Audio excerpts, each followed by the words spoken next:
जी अस्सलाम वालेकुम स्टूडेंट्स। कैसे हैं आप? उम्मीद है आप खैरियत से होंगे। आज हम पढ़ेंगे प्रोटीन का। तकरीबन चौथा लेक्चर है प्रोटीन का, जो कल मैंने क्लास में पढ़ाया। तो वहाँ रिकॉर्डिंग नहीं हो सकी, तो मैंने सोचा कि भी आज इसको रिकॉर्ड करके आपको भेज देता हूँ। आज हमने पढ़ना है क्लासिफिकेशन ऑफ प्रोटीन। ठीक है जी। तो क्लासिफिकेशन ऑफ प्रोटीन से हमेशा सवाल एक आधा आता ही है। ठीक है ना? आपके मतलब कि हर साल के एग्ज़ाम में आता है एक सवाल। क्लासिफिकेशन ऑफ प्रोटीन जो है वो कई बेसिस पे होती है। हमारे जो आपके जो सिलेबस है, क्योंकि आपका शार्ट सिलेबस है, बिल्कुल छोटा सा सिलेबस है बायोकेमिस्ट्री का, और बाकी किताबों का भी, क्योंकि आप एक टेक्नीशियन कोर्स कर रहे हैं। तो इसमें जो मतलब कि हमने जो इस पे करना है, इसमें क्लासिफिकेशन करनी है, वो करनी है on the basis of physio chemical properties. ठीक है जी। अच्छा जी। शुरू करते हैं कि इसकी तीन क्लासेस में इसको डिवाइड किया गया है प्रोटीन को: सिंपल प्रोटीन, कंपाउंड और कॉन्जुगेटेड प्रोटीन, और तीसरी है derived protein.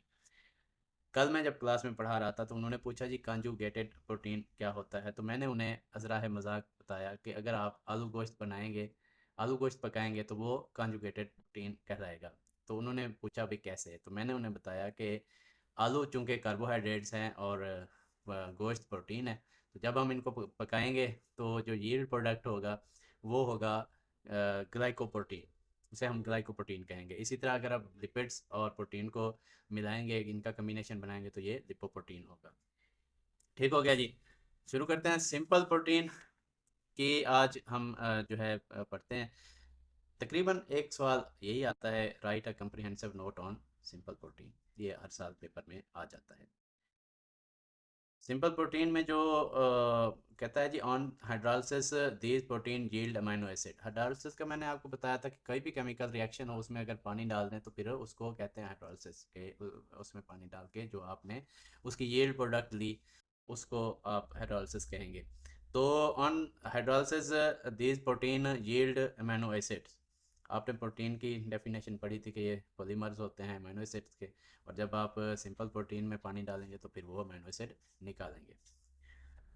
Following types are of simple protein. इसमें हम पढ़ते हैं जी, एल्ब्यूमिन प्रोटीन है पहला जो इसमें है, वो है एल्ब्यूमिन प्रोटीन। ये याद रखना, एमसीक्यूज पूछा भी जा सकता है। ये वाटर सॉल्युबल प्रोटीन है। मेरे ख्याल में ये वाहिद वाटर सॉल्युबल प्रोटीन है। इसकी दूसरी प्रॉपर्टी है जी, occur in both animal and plants. Plants में भी होता है और एनिमल में भी। प्लांट्स में मेज़ और पल्सेस और ड्राई फ्रूट्स वगैरह में मेज़ मकई को कहते हैं। Found in serum, ovum, lactalbumin in animals. Serum में भी होता है, ओवम में भी होता है। ओवम यानी ओवम तो फीमेल यानी एनिमल के अंडों को कहा जाता है। जो फीमेल के अंडे होते हैं बच्चेदानी में आते हैं, अपनी ओवेरीज से निकल के ओवेरीज में होते हैं। तो जो दूसरा मुर्गियों के अंडे होते हैं या और अंडे होते हैं, उनमें भी होता है। लेक्ट एल्बुमिन कहते हैं जी माँ का दूध। माँ के दूध में भी होते हैं। ठीक हो गया जी। इसका सीरम की थोड़ी सी मैं आपको समझाता हूँ। इसकी मैं यहाँ पे पिक्चर लगा देता हूँ सीरम की। तो ये सीरम कैसे बनता है, थोड़ी सी मैंने इसको लिख के आपको लगा देता हूँ ताकि आपको समझ आ जाए। चौथा पॉइंट है जी, also found in legumes of plants. Legumes वही बात है, दानेदार जो भी आपके जितने भी चीज़ें होंगी, जैसे पल्सेस हैं, लोबिया है, दालें हैं, चने हैं। अच्छा जी, दूसरे नंबर पे जो प्रोटीन है हमारे पास, वो है ग्लोबुलिन। ग्लोबुलिन जो है ये इनसॉल्युबल इन वाटर होती है। ठीक है। जो अल्ब्यूमिन थी वो सॉल्युबल इन वाटर थी, लेकिन ये इनसॉल्युबल इन वाटर है। Occur in both animal and plants, दोनों में पाई जाती है। Found in serum, ovum, lactoglobulin, lactoglobulin. और उसके बाद है जी, helps in formation of immunoglobulins. देखें जी, पानी में तो ये सॉल्युबल नहीं है। अक्कर इन बोथ एनिमल और प्लांट, दोनों में पाई जाती है। और found in serum, ovum and lactoglobulin, यानी माँ के दूध, सीरम और ओवम, दोनों वही। जो एल्बुमिन जहाँ जहाँ पाई जाती है, ये भी वहीं वहीं पाई जाती है। और फॉर्मेशन ऑफ इम्यूनोग्लोबुलिन्स, इनको एंटीबॉडीज़ कहते हैं या आईजीजीज। आप जो माइक्रोबायोलॉजी में पढ़ेंगे वहाँ पे आपको इनकी डिटेल पढ़ेंगे। वैसे मैंने फार्माकोग्नोजी में भी पढ़ानी है in the chapter of hyper sensitivity. तो ये जो इम्यूनोग्लोबुलिन हैं या आपको क़ुव्वत मदाफ़ियत बनाने में भी हेल्प करती हैं। तीसरे नंबर पे जो प्रोटीन है उसका नाम है globin. Globin it combines with haem to form haemoglobin. ये मैं छोटा सा इसका आपको बना के दिखाता हूँ कि ये किस तरह से ये यहाँ पे मैं लगाता हूँ पेज कि ये किस तरह से जो है ये कंबाइन करता है हीमोग्लोबिन के साथ। Plus helps in transport of oxygen. ये जो जब आप ये समझ लेंगे तो फिर आपको समझ आ जाएगी कि कैसे ट्रांसपोर्ट ऑफ ऑक्सीजन में हेल्प करता है। ठीक है जी। चौथे नंबर पे है प्रोलामिन। प्रोलामिन जो है ये भी वाटर इनसॉल्युबल प्रोटीन है, soluble in ethanol and alcohol. और इसकी जो एग्जांपल है वो ग्लाइडिन जो गंदम में पाई जाती है, ग्लूटेन उसकी है, gluten of wheat, gene of मेज यानी जो आपकी छली में या मकई के सिट्टे में जो पाई जाती है प्रोटीन उसका नाम है gene. They have proline and lysine amino acid. इनमें जो अमाइनो एसिड पाए जाते हैं वो हैं प्रोलीन और लाइसिन। अच्छा, तो ये ग्लाइडिन को समझते हैं कि ये कैसे। अब आप जैसे आप आटा गूंदते हैं, आटा गूंद के रख देते हैं, उसके पेड़े रख देते हैं, उनके पेड़े को आप पानी में रखें तो वो जल्दी हल नहीं होगा। और उससे जो अगर वैसे रख दें काफ़ी देर तो वहाँ से सफ़ेद सफ़ेद पानी आपका जो है सफ़ेद रंग का होना शुरू हो जाएगा। और अगर यही काम आप एथेनॉल में रखेंगे तो ये फ़ौरन जो है हल हो जाएगा और वो जो एथेनॉल है वो सफ़ेद रंग का हो जाएगा। उसके अंदर से जो ग्लूटेन है वो निकल के सारी वहाँ पे नज़र आने लगेगी पानी में, यानी वाइट पानी को वाइट कर देगी। ठीक है, इसीलिए इसको सॉल्युबल इन एथेनॉल या अल्कोहल कहा गया है। पांचवें नंबर पे हमारी जो प्रोटीन है वो है histone. In combination with DNA for form nucleoprotein. ये डीएनए के साथ कंबाइन होकर न्यूक्लियोप्रोटीन बनाती है। It helps on heredity transmission. आपको पता है डीएनए आरएनए का क्या काम है, तो ये क्या करते हैं, ये आपकी विरासत की ट्रांसमिशन में काम करती है। ठीक है जी। फिर छठे नंबर पे है protamine. Protamine present in sperms. It helps in heredity transmission from father to children. ज़ाहिर बात है स्पर्म में प्रेजेंट होगी तो ये फादर से जो विरासत है वो उनके बच्चों में ट्रांसफ़र करेगी। ठीक है, इस यानी वहाँ ट्रांसफ़र करने में हेल्प करेगी। और ये प्रेजेंट होती है सिर्फ स्पर्म में। ठीक है, स्पर्म जो फुलिए होते हैं मर्द के अंदर, जिसको मर्द के जिस्म में कहा जाता है, जो औलाद पैदा करने के लिए ज़रूरी होते हैं।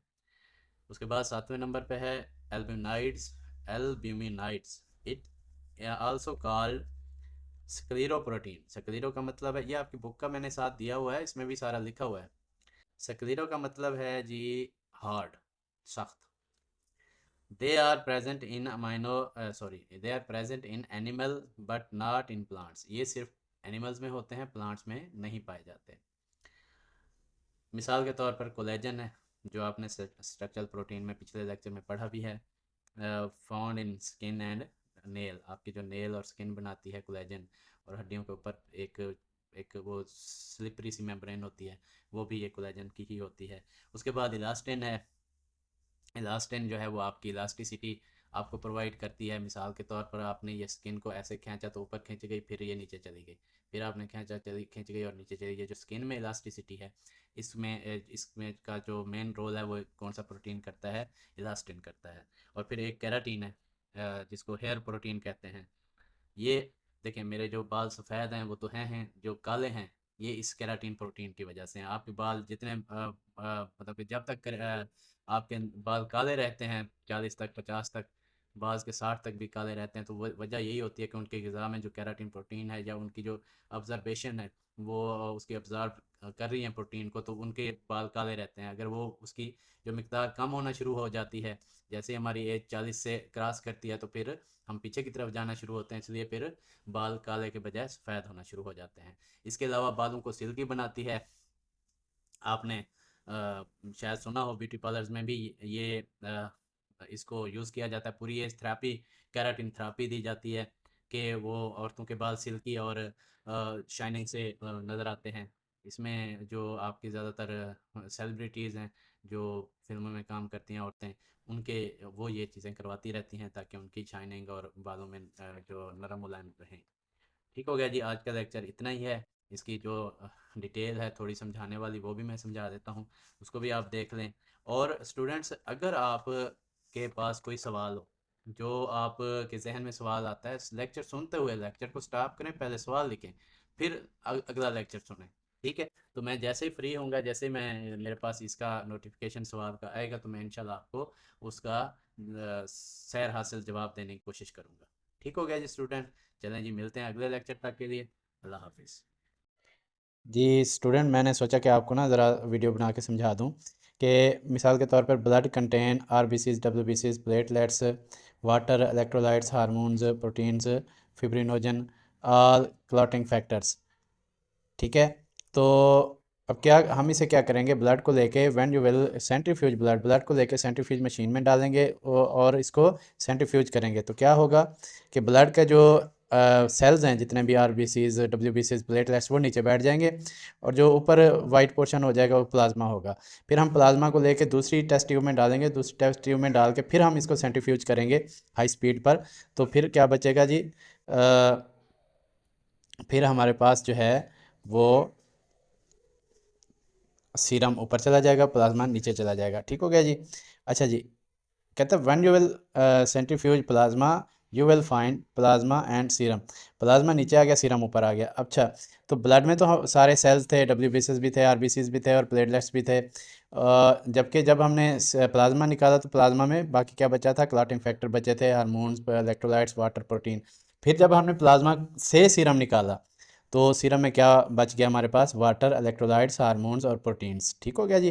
तो इसलिए हमने लिखा है कि एल्ब्यूमिन को लिखा है और ग्लोबुलिन को लिखा है कि सीरम में मौजूद होते हैं। ठीक हो गया जी।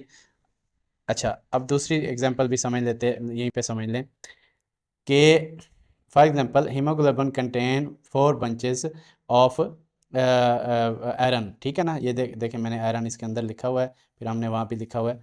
तो ये जो दो नीचे वाली होंगी ये बीटा ग्लोबिन होंगी और जो ऊपर वाली होंगी वो अल्फा ग्लोबिन होगी। ठीक हो गया। अच्छा जी, तो हम क्या करते हैं, for example 1 molecule contain 2 alpha globin chain, 2 beta globin chain. तो क्या इसमें क्या होता है जी, हैविंग 4 आयरन ग्रुप्स। ठीक है ना, 1 2 3 और 4। तो हैविंग 4 आयरन ग्रुप्स। उसके बाद है जी, each iron combines with 1 molecule of oxygen. ठीक है जी। तो ऑक्सीजन का मॉलिक्यूल जब हम लिखेंगे तो O2 लिखेंगे। सपोज यहाँ मैं आपको बता देता हूँ, एक ऑक्सीजन होगी तो एटम होगा, और दो ऑक्सीजन मिलेंगी, देखें एक ऑक्सीजन का एटम, दूसरे ऑक्सीजन एटम, दो मिलके मॉलिक्यूल बनेंगी। ठीक हो गया जी। तो हम यहाँ थे ऑक्सीजन के जो है मॉलिक्यूल। उसके बाद है जी, 1 Hb can bind 4 molecule of O2। ठीक है जी, ऑक्सीजन के 4 मॉलिक्यूल्स हैं। ठीक है, 1 2 3 4।